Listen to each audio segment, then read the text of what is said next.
Alright, so these tie rods have always been temporary, so let's finally replace them with the permanent ones, and let's also finish the tie rod mounts on the spindles.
So, before committing to this position of the tie rod mount on the spindle, I wanted to verify first that there isn't any drastic bump steer. Now, I'll admit that it isn't completely 100% bump steer free. It does have a tiny little bit, but the amount that it has is very minimal. I mean, it kind of just moves ever so slightly.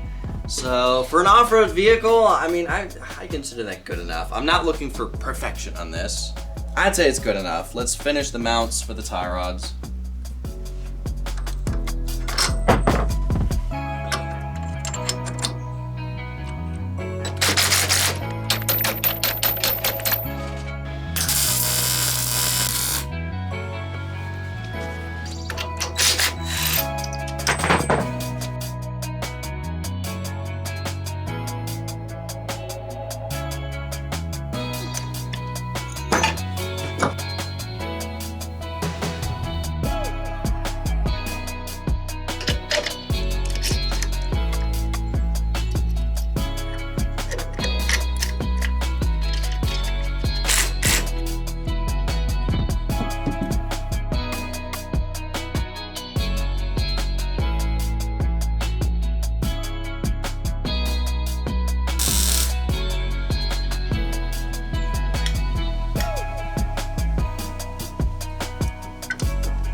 Alright, next thing is let's install the brake calipers. Now, this is, I believe these are off of a Kawasaki Ninja 650. I like these. They're pretty cheap on eBay, and I've used them for multiple projects. They have plenty of stopping power.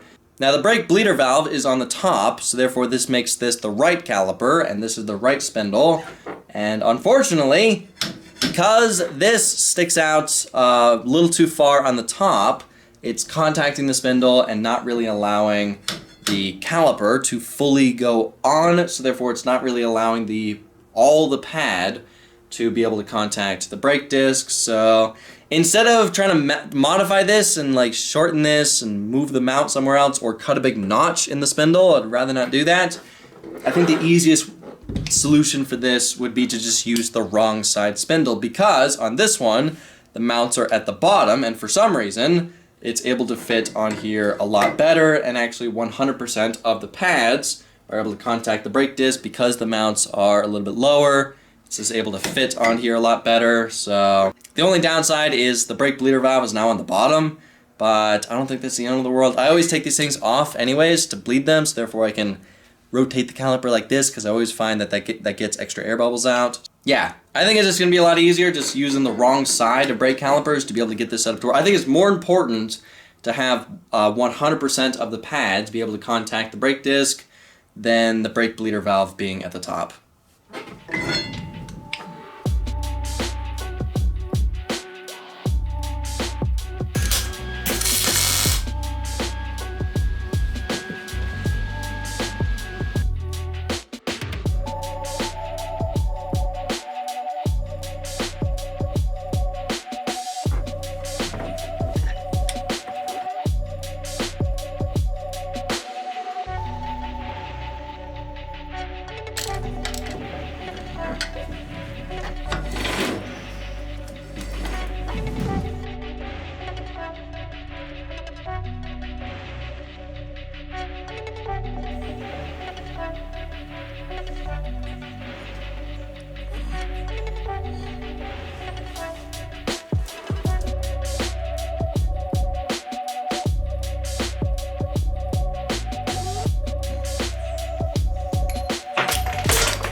Did I just overextend the CV?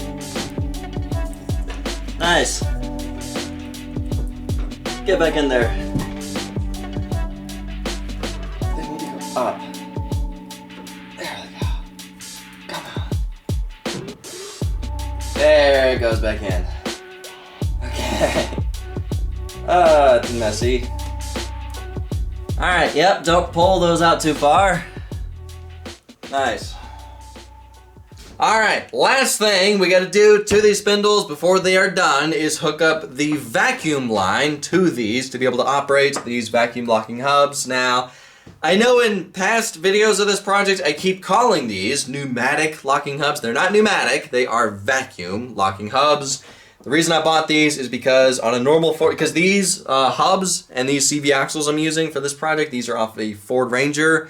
And on a normal Ford, an older Ford Ranger, you have to lock it in four-wheel drive, you have to lock the transfer case in four-wheel drive, and then you have to get out and manually lock the hubs with a little dial right here. You turn it, locks it, turn it the other way and unlocks it. But I really wanted to figure out a way to not have to get out of the vehicle to be able to lock and unlock these things, so therefore I found these vacuum locking hubs. It uses vacuum from the engine to lock and unlock these things. Well, I'll explain how we're not using the engine. I'll explain how we're doing that later, but we need to simply hook up this vacuum line to these spindles somewhere to be able to create a vacuum on the inside of this, to be able to get these things to lock and unlock. Now, I think the easiest way to do this would be to use this stainless steel brake line I have. It's kind of a really loose fit on here because the outside of this is the exact same diameter as the inside of this, so it's a little bit of a loose fit, but if I mushroom out the end of the brake line, pretty much the exact same way that you normally do a brake line, it's a much more snug fit, and I think that's going to make it a nice airtight fit. So all we got to do is simply just drill a hole in the side of this right here, put the brake line in, bend it so therefore it's angled outward, and then weld it on the inside to make it airtight. And I think that's all we have to do to be able to get this set up to work. Now, I'm not 100% sure that this is going to work. I've really been trying to reverse engineer, like, how do these things lock and unlock? Like, what part requires vacuum and how does this seal and everything? So I'm not 100% sure this is going to work, but we're going to find out, and hopefully we can get this up to work. And if not, we can always just go back to the manual locking hubs.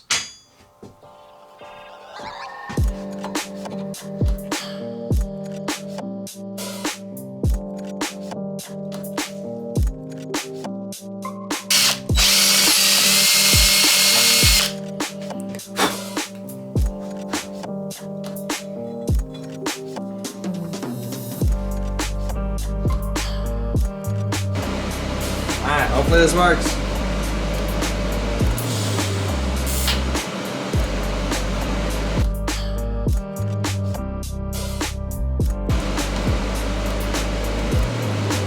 Did that work? I think that worked. Nice. Yeah, that was actually pretty easy, so that should be nice and on there and airtight on the inside. Now, let's start reassembling this stuff, and remember to use the proper O-rings and gaskets.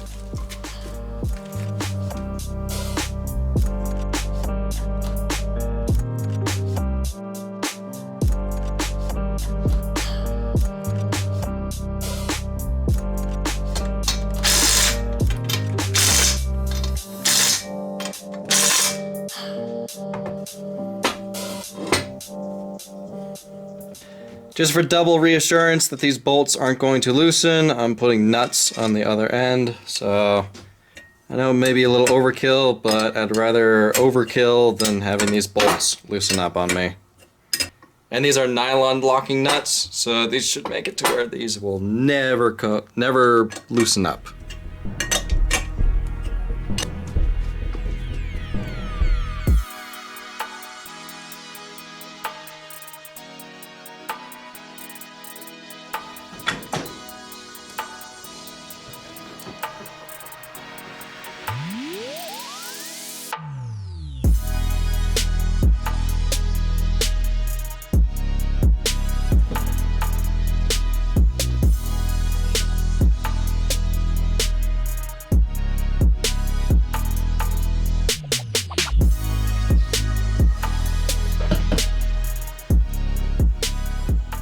Yeah, I did have to end up putting 2 washers and a snap ring in here to hold the CV from pulling out, because otherwise the CV can just, you know, move around, and if it moves out too much, it pulls away from the seal and doesn't allow it to create a proper vacuum in here.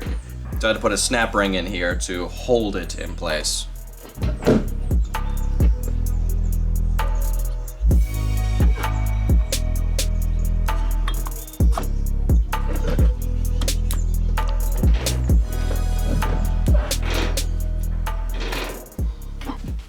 Alright, moment of truth to see if this setup will work or not. Now, to temporarily create vacuum, I bought a couple different sizes of syringes. These are just plastic syringes off of Amazon.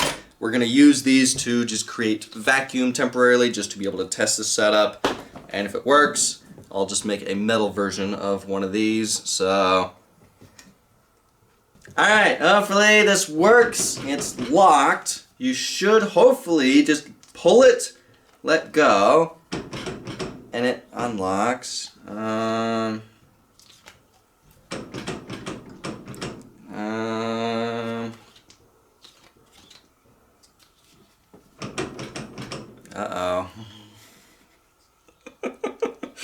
Oh, this better work. Come on. I may need to play around with this a little bit. Let me try the other sizes. Alright, I've been playing around with this, and I've eventually got it to work. I had to use the bigger 200cc syringe, and I got it. Now, the thing is, you have to pull it back to 2 different spots to lock and unlock it. So right now, it is unlocked.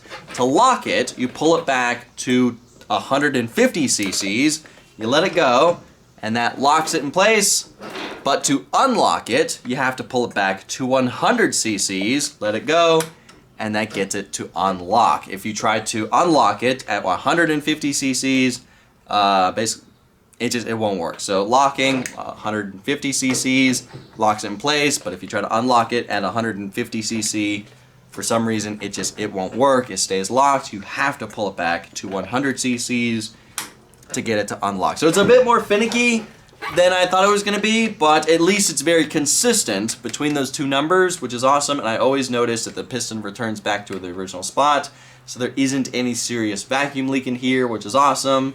Yeah, it is working. Now, the way that I'm going to set this up, because I know when I first mentioned that I was going to use these vacuum locking hubs, a lot of you guys were saying in the comments that I can pull a vacuum from the engine, or if that doesn't work, I can use a vacuum pump, but that would require like valves, solenoids, electronics to run those, and that's just a lot more complicated than I'd like it to be. So the simplest way I can figure out how to set this up is simply just by making a metal version of one of these, and I'll actually have 2 of them.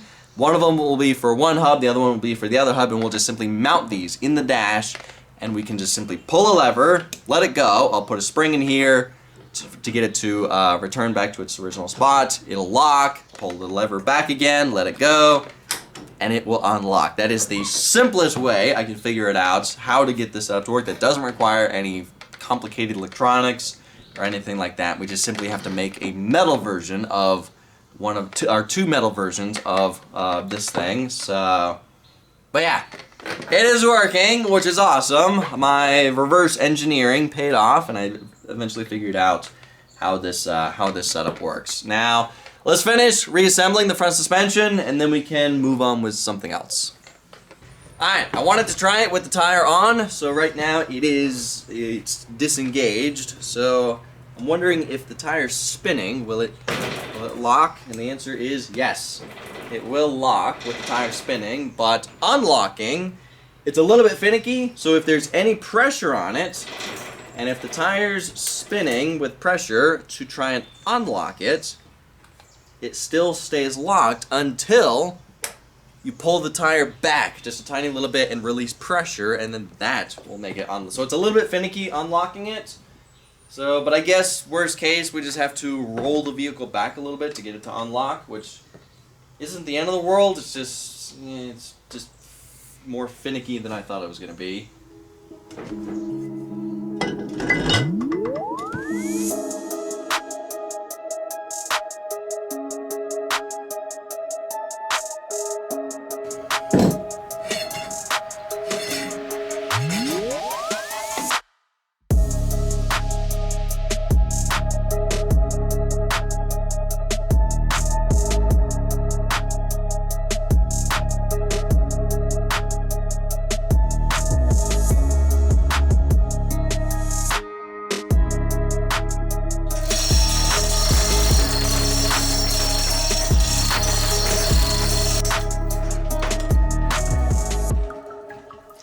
Alright, I think next thing let's work on is the pedals for this project. The brake pedal, clutch pedal, and gas pedal. Now, I bought all these master cylinders because I'm not sure which ones we should use, because we need one for the brakes and we also need one for the clutch. Now, some of these are for go-karts, others are for like a VW Bug or something like that. I was going to use this one originally for the clutch, but I just looked at the fitting that this requires and I don't have it, so I'll look at the listing that I bought this from and see if it tells me the fitting that this needs so I can buy it. Or I could use this one. This one is basically the same size, it's different, you know, and this has 4 ports, which 2 of them I can just route to each other, and then one of them I can actually fit this pressure switch on here, so I can actually maybe have a clutch safety switch on this project for once. So maybe I'll use this for the clutch, and I'm not sure which ones I should use for the brakes, but I think first let's build the pedals, get those installed and all that, and then we can figure out which master cylinder to use.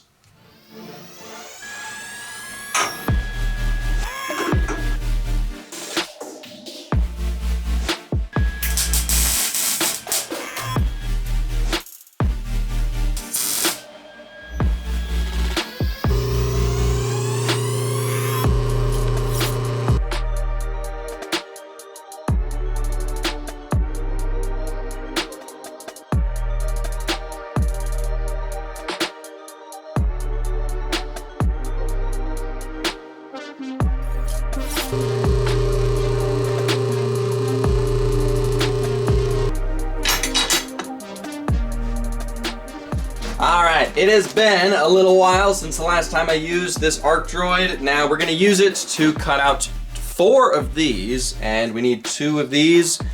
These are going to be for the clutch and brake pedal, and then we need to cut these a little bit smaller for the gas pedal.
Alright, so I'm trying to figure out the best placement for these pedals. Obviously we want these as far forward as possible to have the most amount of leg room as we can, as well as we need to make sure that the clutch pedal isn't going to hit this. I put this cardboard up to simulate having a panel here, so therefore you just make sure that the clutch pedal isn't going to hit this. I'm also trying to figure out like the best spacing between gas pedal, brake pedal, clutch pedal. So I should have mounted this piece of tubing, I should have mounted it way further forward because I'm having to make these mounts really long just to get the pedals forward enough to have decent leg room. So what I may do, because I have to add a piece of tubing going from here to this to mount the gas pedal, because I don't want the gas pedal right here, I kind of want it way down here.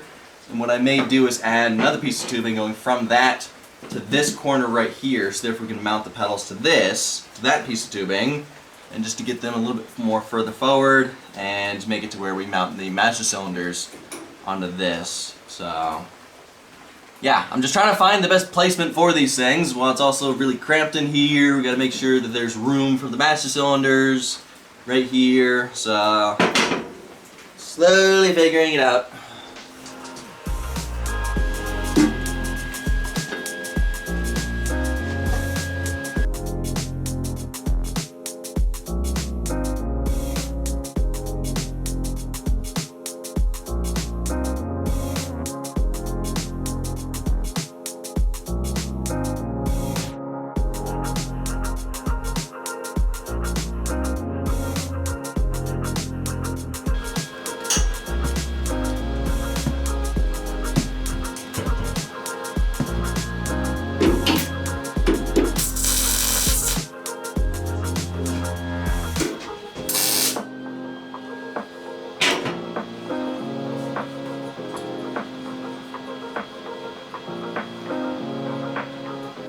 Alright, got this stuff tacked into place. I'm not sure if I should have the brake pedal in the same line as the clutch or in the same line as the gas pedal. Hopefully there's enough room for the clutch pedal to fully actuate, you know, engage, disengage. So, and the seat is as far back as possible and my legs are still. It'd be nice if my legs were like this. That would be kind of nice, but yeah, this is can't do that, unfortunately. I don't know. I may have the brake pedal in the same line as the clutch. Therefore, clutch is going to be right here, brakes right here, and gas pedal. Yeah, that seems perfect.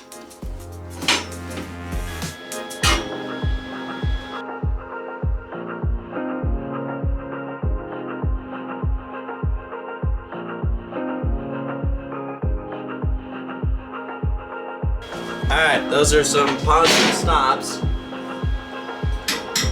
Whoops, I just put that one on backwards. Crap. Let me cut that off.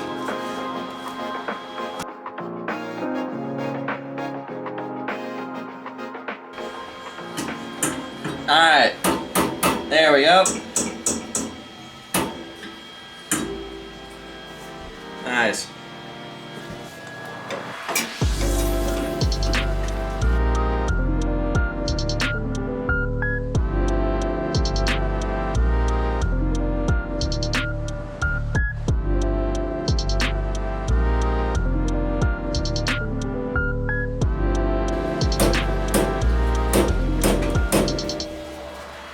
Alright, so we got the master cylinder for the brakes installed.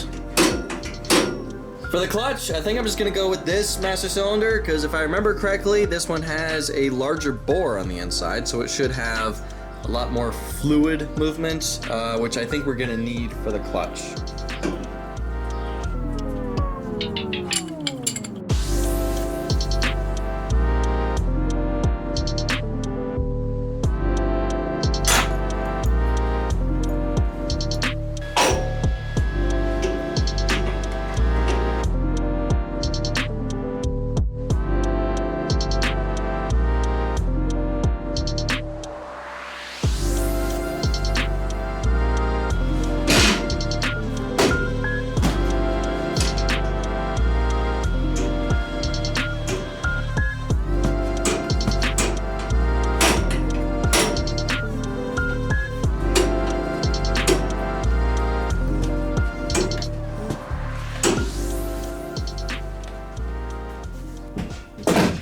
Alright, so we got the pedals installed. I'm not going to bother to hook up the brakes just yet. I kind of want to do that once we're a little bit further along in this project. Yeah, I don't know if you guys remember the nightmare that I had trying to hook up the hydraulic clutch on the CBR 1000 project. It took me over a month, and I eventually had to try 3 different master cylinders. And I eventually had to go to a double barrel master cylinder and have both barrels run to one steel brake line, just to build enough pressure to actuate the hydraulic clutch on that engine. So that's why I used kind of a bigger master cylinder for the clutch on this project. This is, I think, off of a VW Bug or something like this, something VW. And it's designed to run both the front and the rear brakes, so hopefully it has plenty of fluid movement to actuate the clutch on this hydraulic, or the hydraulic clutch on this Hayabusa engine. But we'll figure that out once we install it and try to get it to work. Now, Next video of this project, we get to finalize the rear chains. We got to add the chain tensioners to the rear hubs and the chain slides for the trailing arms and all that kind of stuff. And then finalize those. We get to install the engine, install the secondary transmission, and get all that stuff finalized and installed. Now, there's a couple things we need to do to the secondary transmission before we get to install it, but we'll do all that in the next video of this project. But for now, I gotta end this video here. Thank y'all for watching. I'll see ya in the next video.